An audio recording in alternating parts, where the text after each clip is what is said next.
What is up, guys? Charlie William Parks here. Welcome to Caffeinated. I am a nutrition coach. I am a personal trainer. I am a lifetime recreational bodybuilder. And today we are following up on a series which you guys seem to enjoy called Natty-Approved? Like question mark, is it Natty-Approved? Last week we did a real neat one with Sam Solik, which I thoroughly enjoyed. I think he's really cool. So today we're gonna be looking at the GOAT, the greatest of all time bodybuilder in the world ever, golden age, in my opinion, Arnold freaking Schwarzenegger. How to train for mass, Arnold Schwarzenegger's blueprint training program. I'm going to try not to be a masshole. You get it, masshole? The reason I started lifting weights, guys, right here. So am I biased? Hell yeah, I'm biased. This guy is, there's only one Arnold.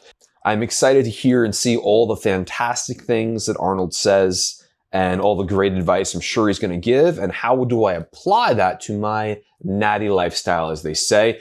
And if you guys would, please like, subscribe, leave me a comment. Anything you guys can do to support the channel is enormously appreciated. Thank you, guys. Let's see what Arnold has to say. Come on, it's time to mass up. A couple of things I noticed real quick about Arnold, which I love. Number one, the level of leanness. His dude is ripped, but he's not the level of leanness today, and I think it looks so much better. I think it looks fuller and healthier. This looks more like just a Greek god to me. This looks fantastic. Listen, I'm not saying it's not freaky, you know, like, yeah, I mean, listen, the dude is huge.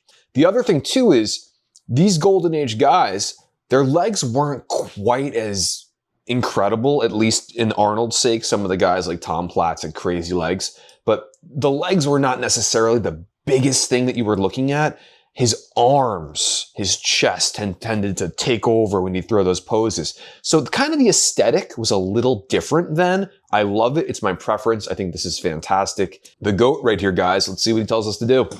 Arnold Schwarzenegger, 28 years old, 6'2", 240 pounds. That dude he just shook hands with looks like they took a video of the smallest guy they could find at the gym and got him shaking hands with Arnold. Just made Arnold look even more enormous. Not that he needed help. Mr. Olympia for the past 5 years. He is preparing to defend his title this year. I'm pretty sure that guy has just brought Arnold a baseball to sign. And even though Arnold is, to my knowledge, not a professional baseball player, because Arnold is so incredible at bodybuilding, they're even having him sign baseballs, which I completely agree with and endorse. All Mr. Universes from the past 5 years or so come get together in one contest to find out who's the best of all the Mr. Universes. So they created the Mr. Olympia contest, which is then the top contest, and whoever wins that is the top bodybuilder. I definitely saw Arnold. I want to say Lou, and maybe that was Sergeant Bray. I'm not sure. I just looked quickly. It just looks so much more Greek goddish to me. Something about the fullness of the muscles. There was something about it that just is timeless. These physiques to me look timeless. The important thing is that you train the proper way, which is to train the basics. That if it is the squats, if the two-arm curl, if it's the bent over rowing, if it's the clean and the press, the bench press, the incline press, the dumbbell press, all of those basic exercises. And that's what you need to do, especially the last 3 months before competition. You got to shock the muscle. Super interesting. So first off, he's talking about the basics. I'm hearing compound lifts, bicep curls, straight arm curls, clean and presses, shoulder presses, bench pressing, incline. I think he said incline dumbbells. It's kind of like, don't reinvent the wheel, I guess. Stimulate the muscle, systematically overload the muscle. Don't try to look for a new way to hang upside down, I suppose. And again, you're probably going to hear a little more, dare I say, bro speak, shock the muscles versus, I don't know how much we're going to hear full range of motion and extended partials. And, I don't know if Arnold's going to be talking about RPE in this, which again, I don't know if that was his era. As far as stick with the basics, that's what I did. That's what I still do. And that's why I love Arnold. So yeah, the basics, they work for a reason. Your weak points, you're gonna go and hit those marks, and then you move the bar higher, and you feel that with hard work, you can achieve the goals and you can become successful. that double bicep right there, I mean, look at, now I understand maybe not shredded glutes. I understand, which to me is not what I want to see anyway. The legs, I understand, are not overwhelming, but just the aesthetic of that physique. I mean, it reminds me of like when I was in Italy, looking at some of these statues. The arms are incredible. You know, even the sweep, he doesn't have a blocky waist at all. You know, I don't know if that was just less PEDs then or I don't know what it was, but it's just, there's a smoothness to that physique. His shoulders there, the chest, the fullness, the twist. Honestly, guys, and I may be totally wrong on this, he doesn't even necessarily look to me nearly as tan as the guys today. So just the whole aesthetic to me looks so healthy and strong. I'm not saying he wasn't using stuff and it was healthy, but I absolutely think Arnold is the pinnacle physique. I think that was Lou Ferrigno and Serge Nubret. I think I was right about that one. It was like a flash before and I couldn't make out the other bodybuilders because I was so focused on Arnold doing great things. A champion, that everyone has the desire to stand on stage. And also, honestly, for me personally, I've never wanted to be on stage bodybuilding. I mean, I may be doing an event in a month or two just for I'm almost 40 for the of it. But yeah, man, I've wanted to lift and do this natural bodybuilding thing recreationally my whole life. I never wanted to get on stage. I've still applied many of these principles because Arnold's the fucking man, guys. One thing I can tell you, there's major mistakes that are being made today in bodybuilding by not covering those basic exercises, because today when I go into gymnasium, I don't see anymore the kids learning about the cleaning and pressing, or to do the two-arm snatch and to do the upright rowing from the floor up and off, those kind of exercises. That's very interesting because I don't know that I agree that I don't see that. I definitely think the clean and press, I'm not seeing nearly as much with bodybuilding folks, as much as maybe like CrossFit athletes or strength athletes. Totally agree with that. As far as two-arm presses, which I'm thinking he means overhead presses, I certainly see a lot of bodybuilders doing that today. Yeah, I see two-arm presses. So I think what happens with the clean and jerk and with the deadlifts are two things. This is my personal opinion, guys, as is this whole video. First of all, certain compound lifts, there's certainly a higher incident of injury, right? So again, a lot of people won't go near a deadlift for that reason. Obviously, Ronnie Coleman wasn't one of them, but people are afraid to sometimes do certain compound lifts, namely squat and deadlift, which I do, but I'm just saying I've heard that opinion expressed. So secondly, the second reason, for example, a squat or a deadlift you don't see as much today is you've got systematic fatigue, isolated fatigue, and you've got axial fatigue. So basically the isolated fatigue, going out of order here, is basically like if I'm doing squats, the quad is the isolated fatigue. The axial fatigue is kind of what's coming down on my spine. And then you got systematic fatigue, which is kind of like just getting tired from doing squats. It's exhausting. A lot of people won't want to systematically fatigue themselves with those kind of exercises for the isolated fatigue or growth they're getting. So for example, let's say I really want to focus on my quads and really growing my quads. Can I get as much result, gain, hypertrophy, whatever you want to call it, from a squat as perhaps I could as a leg extension? I'm not saying that you can, but there comes a point where you might say, you know, I'm really more focused on growing this particular muscle, and I don't necessarily have to fatigue myself as much with these other muscles involved. Perhaps I can focus on this, and then you can add more volume to it. To each their own. But I do hear bodybuilders speak about that a lot today, professional bodybuilders. At the end of the day, are you applying effort and consistency? In my opinion, if you are, you're awesome. Exercises for chest that I have always done. The first year when I started training and the last year when I was training is bench press. The traps. See the size of his traps? He looks like he took two Furbies. You guys remember Furbies? Now you can see I'm almost 40. And put them under his skin. And he just let two Furbies sit there. And he had these crazy traps. Furbies, guys. Incline press in different levels. So to start low, medium, and high, and then flies. I mean, to me, the flies was an exercise that gave me the full pectoral muscle development. Flat press, incline press, flies. I mean, anyone who's giving you chest programs probably including that. And the flies are so important because part of the function, in particular the upper pectoral, is to basically bring the arm across. So yeah, I mean, these variations seem to be every chest program I've ever seen. And the guy probably had the best chest of all time. So we should listen to him, friends. Possible and giving that stretch, because remember, with muscles, the important thing always is to get the stretch and to get the flex. Yeah.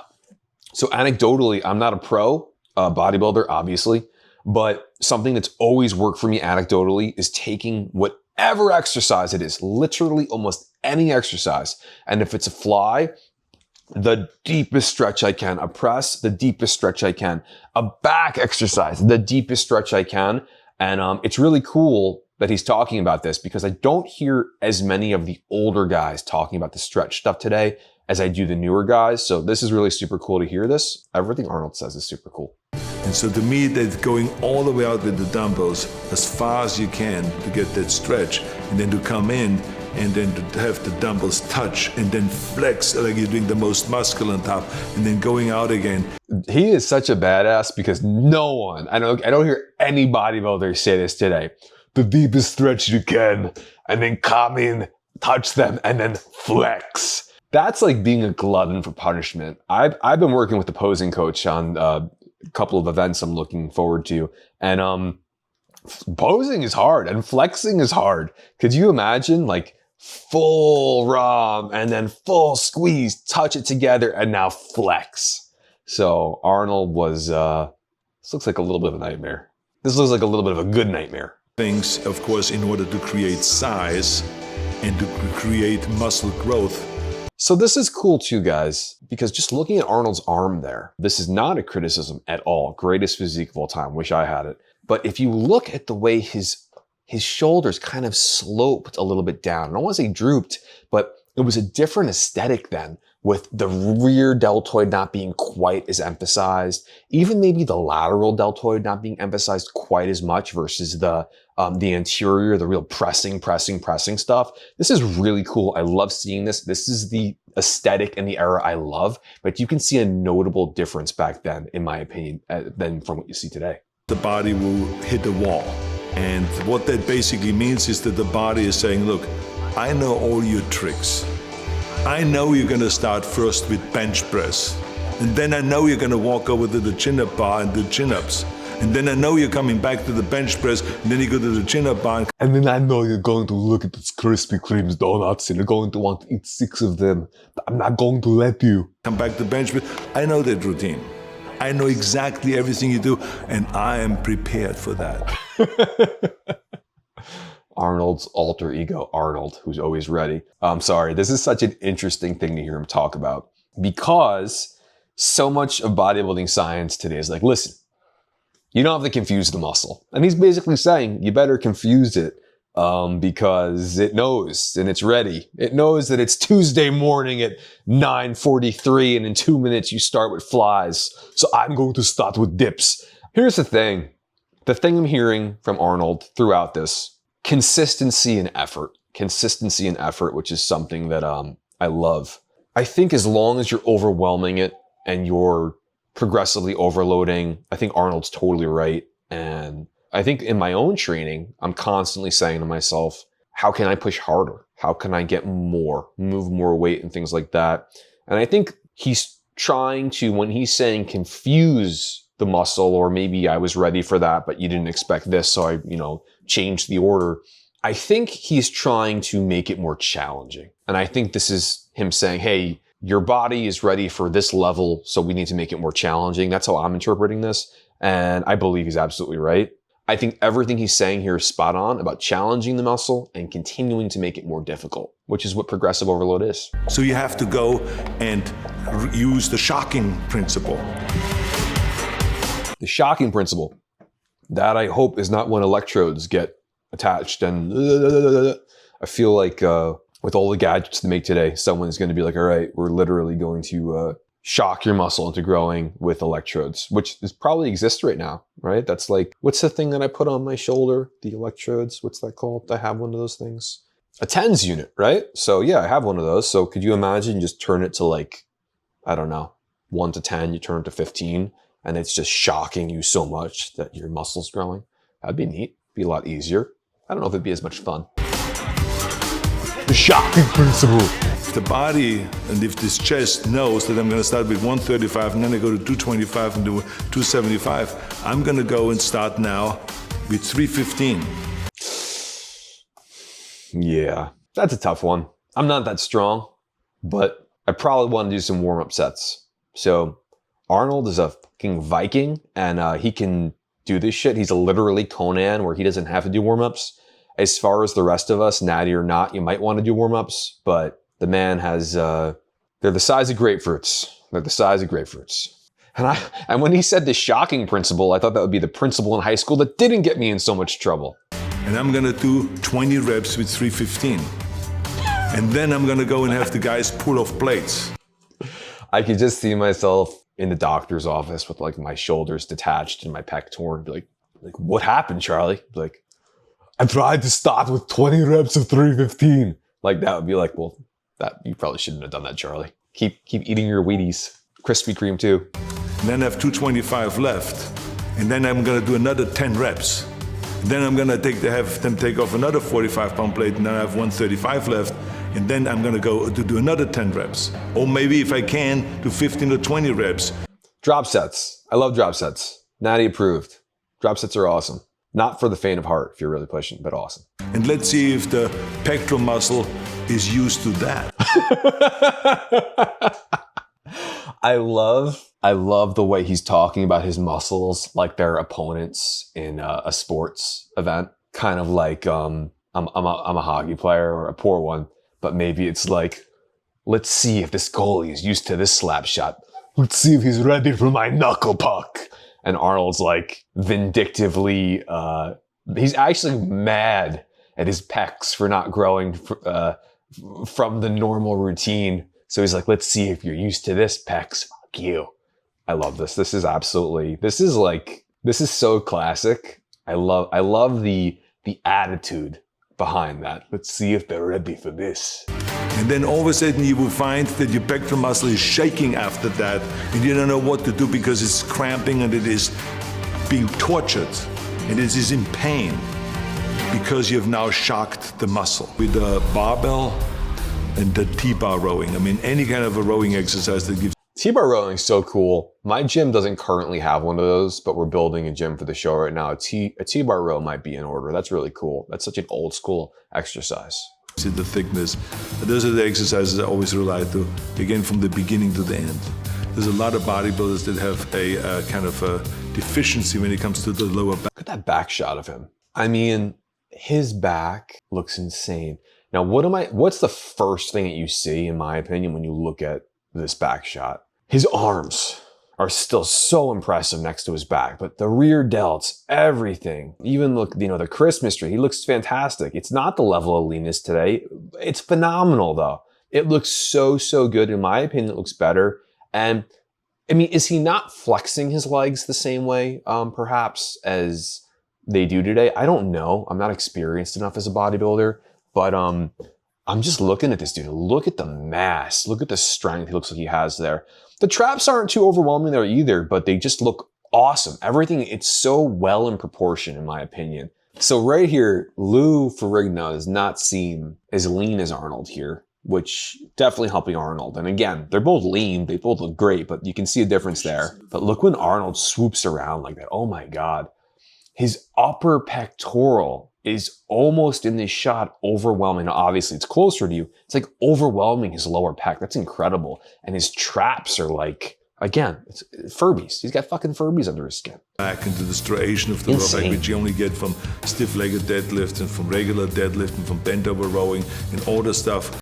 Yeah, I mean, stiff-legged deadlifts are my favorite exercise for hams. I herniated a disc a year and change ago, so I'm a little more careful about doing them, like a little lighter, slower, sometimes more reps. Awesome, awesome exercise. And you could see, how these compound lifts really help build this physique. Supporting your chest, you got to let your body free and let those.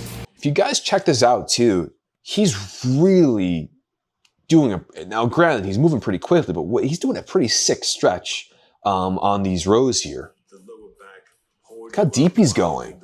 Yeah, he's going really, I mean, I see a kid in my gym doing rows like this. I'm not trying to diss on this kid, but he's doing rows like this. I mean, Arnold, he's doing full, I mean, that's a deep stretch. Balancing on the bench up to 315 pounds bent over rowing, because that's what gave you then that strength. And the bent over rowing with 315 pounds. I'm trying to think. That's crazy. I don't think I'm bent over rowing with half of that. That's, I mean, bent over rowing, that's an enormous amount of weight to bent over row. Do people do that? Did I hear it correctly? That's a extraordinary amount of weight. curls, barbell curls. I was up doing reps with 275 in the barbell curl. Many times. He was doing reps with 275 barbell curl. Does he mean 275 dumbbells? Like 275 pound dumbbells? Does he mean 275, like 275 pounds? Either way, that's a shit ton of weight. That's crazy. We would start out with a weight, with a heavy weight, and do just one rep. Then have them pull off plates and a curl, but just enough that they can now do 2 reps. Then pull off plates and do 3 reps. Then pull off more plates and do 4 reps after that. And so this is how it would go up until... He's doing more drop sets for the biceps. That's amazing. His arms are insane. Without ever putting the bar down, to really let the bicep know, you don't know what's coming. He also takes the same abrasive, vindictive approach with the biceps. He's like, you don't know what's coming. You don't know what we're going to be doing later. You're fucked. Just wait till you see the work that I have planned for you today. You're not going to get used to my training method. I'm going to have all kinds of tricks up my sleeve. But I mean, it was absolute... I'm going to have so many tricks upside my sleeve. The sleeves aren't going to fit. Really essential to do the barbell curl to create the thickness of the bicep, to do the dumbbell curl on an inclined bench, and to do the concentration curl. Because the concentration curl isolated the biceps with heavy weights, not with light weight, but with heavy weight, but to isolate it and to really concentrate and to create that peak. Very interesting. I don't have the knowledge as to kind of the thickness versus peak of the bicep. I very crudely just train biceps when I train them.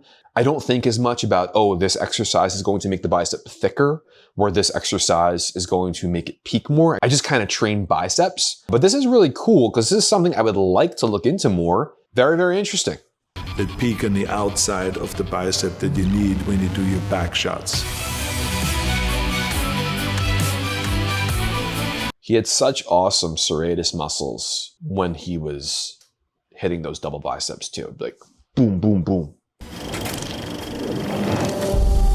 Shoulders, dumbbell presses, barbell presses in the front and in the back.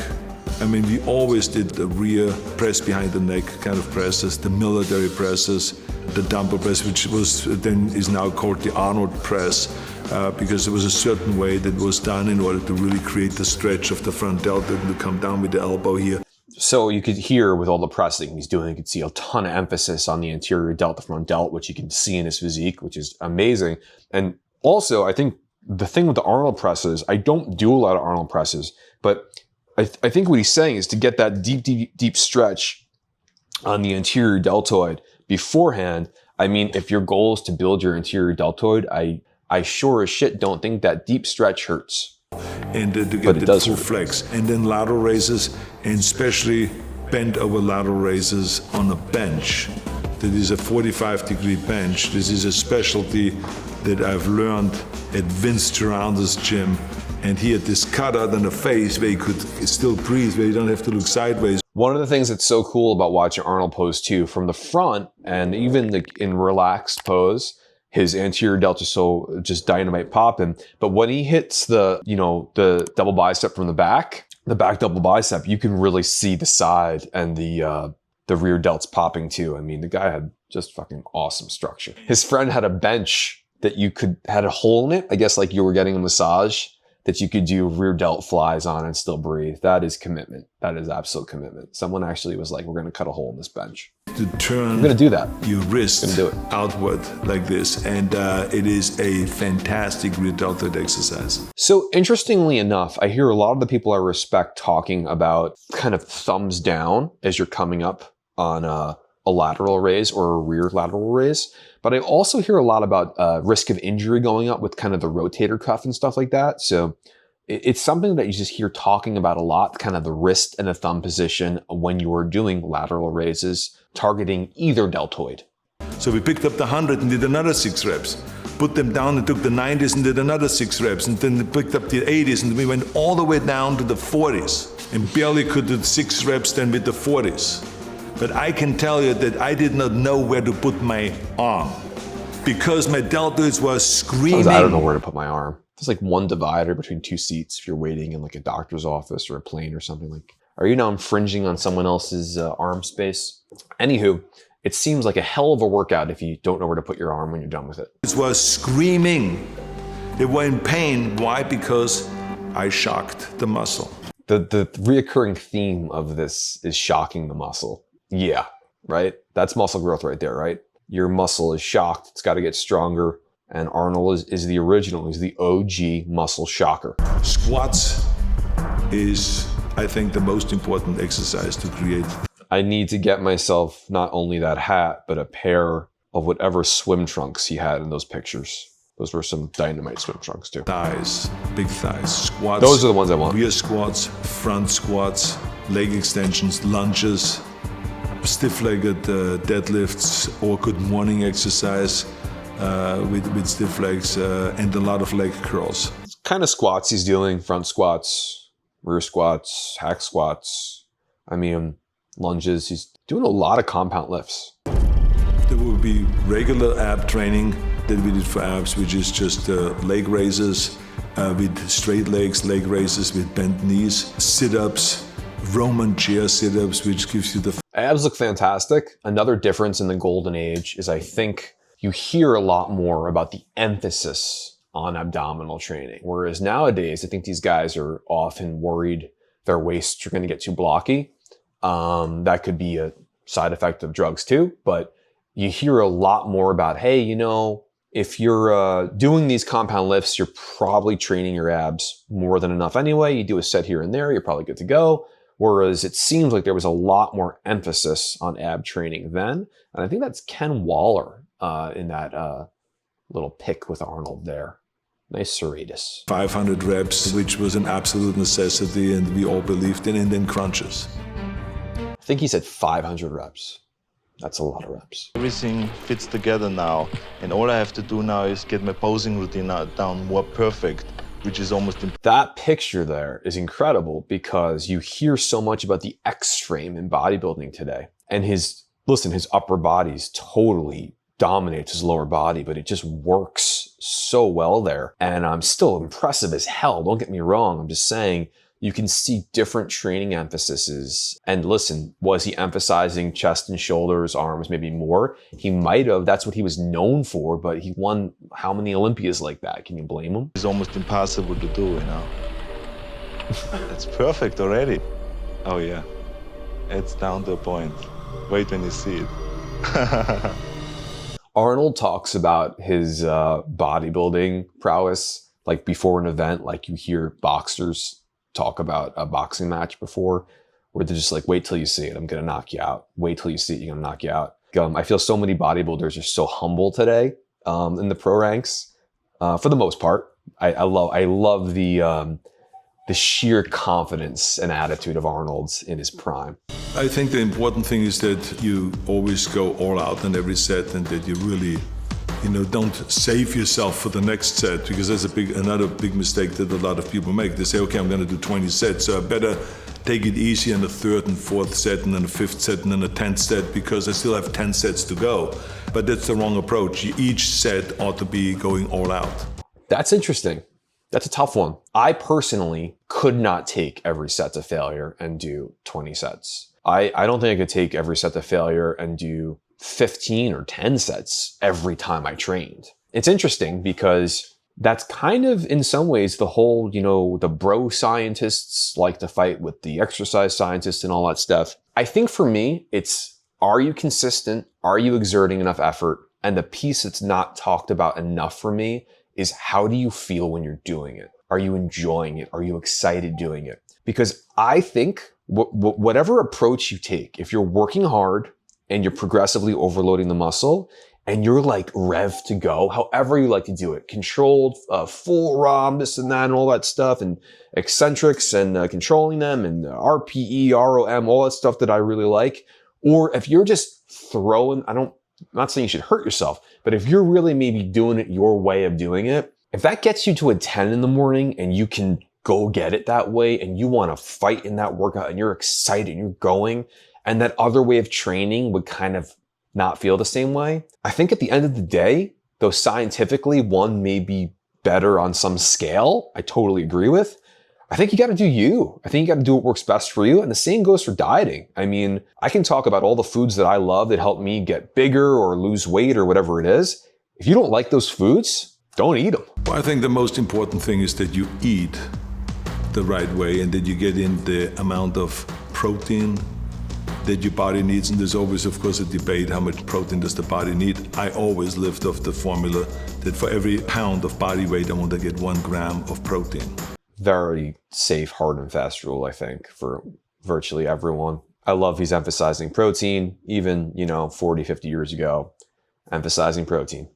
The challenge, of course, is that how do you get this 250 grams into the body and have the body take it all in rather than just letting it go through. I think he's talking about the bioavailability of protein and being able to digest it effectively. I felt like that for me, it worked best when I had 5 meals a day. 5 meals a day is super solid, I think, for me as a natty as well. Breakfast, which is pre-workout, post-workout, kind of a lunch type meal, a dinner type meal, and then before bed, some Greek yogurt, something like that. Even a snack in there too. 5 seems pretty solid. Natty-approved. It's Natty-approved to eat 5 times a day. It can work with 3 meals. For me, 5 meals was the answer. And the reason is So because I never was a big eater. I always felt comfortable with a regular sized steak. Of course, the guy with like the best physique of all time, who's just pounding the weights around, was never a big eater. How is that possible? This guy not only won the genetic lottery, he also won the hunger satiety lottery as well. Damn it, Arnold. Regular sized steak. If you give me a 10-ounce steak, even in my heyday, I was happy. I can't do the impression good enough, but I would love to do an impression of Arnold ordering a normal sized steak. Don't give me the big steak. I want a nice, normal sized steak, please. I bet your stomach wasn't expecting that. Shock the stomach. And to have a little bit of vegetables, so to have some sliced tomatoes on it and then some salad. Arnold in front of a mountain, or a hill, looks like a mountain. Arnold in front of a mountain looks to me the way a man looks before he's about to lift a mountain. In the morning, if you gave me just 3 scrambled eggs with a little bit of bacon and or sausage with some cut in tomatoes and onions, I was fine with that. It's interesting. Not a lot of carbs in that breakfast. And I don't know when he trained, what time of the day, but I could see him getting hungry a couple hours later. That kind of makes sense. These guys, a lot of these golden age guys were not eating quite as many carbs, I found. That could be me misinterpreting, but I kind of feel they focused a little bit more on protein and fats, and then you'd hear maybe some salad or something like that. Didn't hear too much about grains, maybe oatmeal. Wherever I was, I would pull out of my bag a little plastic container that had a cup on it that you usually use at the bar to mix things at the bar.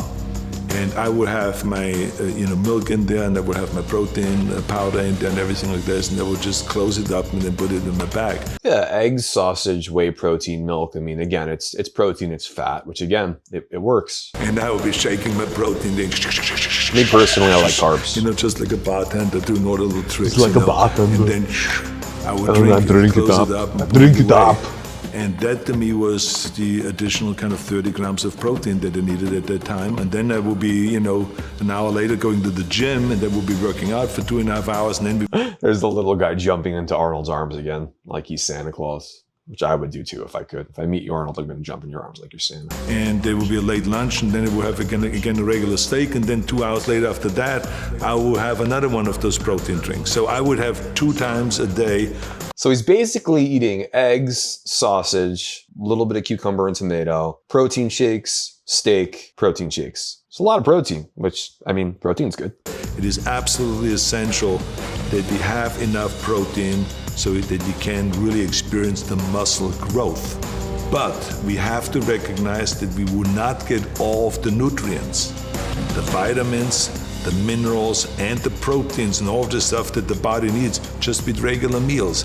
This is why we have supplements. Yeah, I mean, there's supplements because the majority of it should be coming from your diet, right? That's why there's supplements in your diet.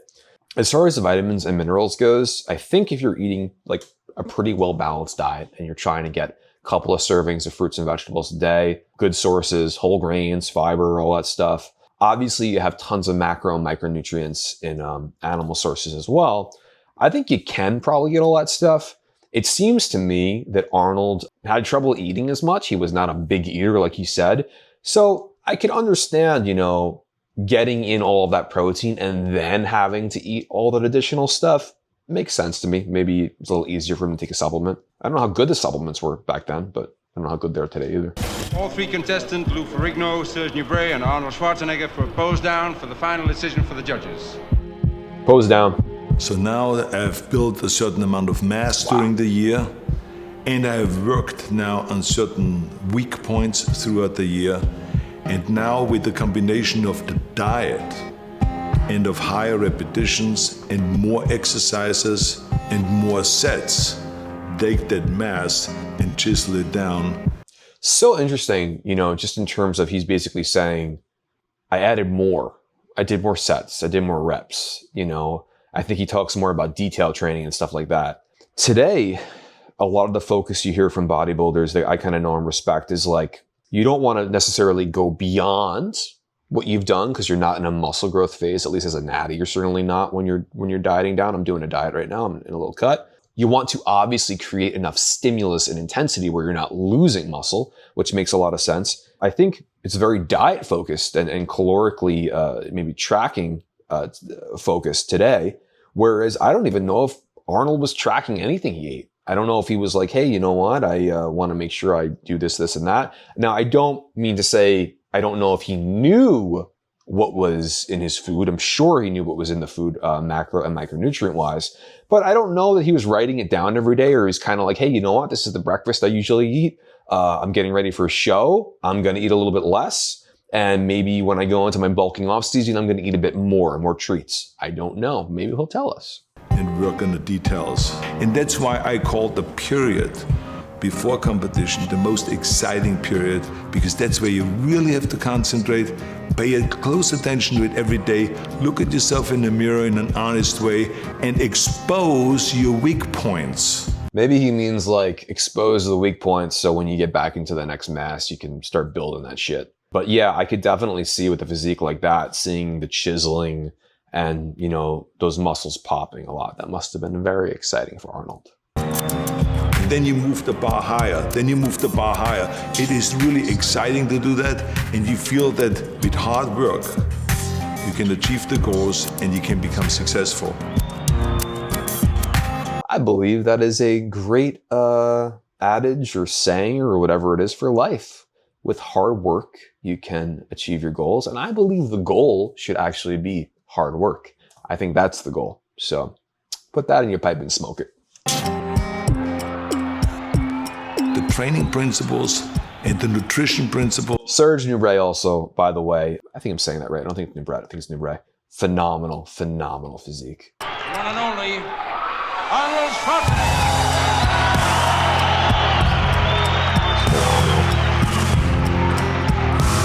Lou doesn't look happy. Arnold, you are the GOAT. You are the greatest of all time. I want to thank you personally. I hope you're watching this for all the inspiration over the years, which I continue to take with me. This is absolutely Natty approved. Everything from the exercises, the basics, the compound lifts, to getting enough protein in the diet, pushing hard, exposing weaknesses, getting motivated.